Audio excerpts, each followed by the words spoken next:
hon ag ar fy nghalon i, ymhell oddi yma'n byw,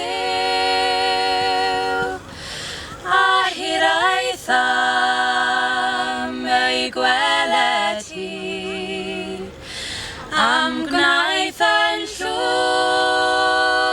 fy lliw. Cyfoeth nid yw ond oferedd, glendid nid yw yn